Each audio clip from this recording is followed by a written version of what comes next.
We're continuing our series here at stevedeace.com, taking a look at the fatal flaws of all candidates, the 9 candidates that we think are the most likely to run in the 2012 First in the Nation Iowa caucuses.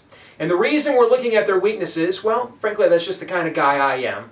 No, I'm just kidding. The reason we're looking at their weaknesses, now come on, some of you were thinking that. No, the real reason we're looking at the weaknesses, the fatal flaws of each of these candidates, is because this is what all of their opponents right now are looking at and what they're going to look at trying to exploit. And it's probably, or at least more than likely, whoever does the best to overcome their own weaknesses while simultaneously exposing the weaknesses of their opponent is more than likely going to emerge victorious come February the 6th. And because all of us fall short of God's glory, all of us have weaknesses and all of us have fatal flaws. And that's certainly true even of all the fine people here that are running for president. Well, most of them are fine. I've got a couple of them I'm not so sure about that, but that's a topic for another video. Today we're going to take a look at Congressman Ron Paul, Texas Congressman Ron Paul. What is his fatal flaw? And you know, it's interesting, I think Ron Paul already knows what his fatal flaw is, and when I spent the day with him, with the family leader back in March, when he was the guest of honor at their monthly presidential lecture series, it was clear he was already trying to overcome his fatal flaw. And Ron Paul's fatal flaw is that he is sort of seen as a libertarian, which means that he's indifferent, really, to the moral issues that are really plaguing America today. And when I watched Ron Paul speak at this family leader event, man, there was a gleam in the eye, there was a pep in the step. He looked like he was ready to take on the world when the Federal Reserve or fiat currency came up. But when there were questions about life and marriage and other sort of moral issues, he was really uncomfortable. And a lot of times he really failed to give a definitive answer on a lot of these moral issues.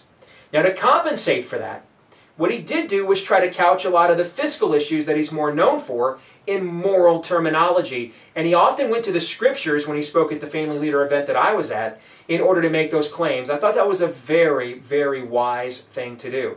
One of the things that's been a hot button issue for me is that I think a lot of Christians have unfortunately allowed themselves to be defined in the marketplace of ideas by just 2 issues. When really, the Word of God has a word for all of life, not just for the sanctity of life or the sanctity of marriage. But really, all of the things that are plaguing us today as a society, as we watch the freedoms that once made us the greatest constitutional republic in the history of the world erode, people like me would like to point out that this is all happening because we're turning our back on God's truth. And God's truth has truth for every single issue.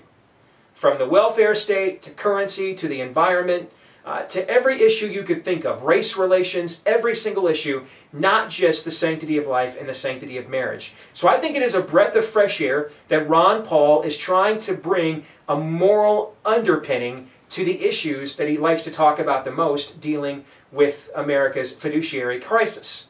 But the problem with that, though, is when he doesn't show the exact same moral certainty on more specific moral issues, it's an obvious contrast. And I think, you know, it doesn't take a genius to figure out, you know, if maybe he seems a little bit more comfortable as a human being expressing moral certitude on one set of issues as opposed to another.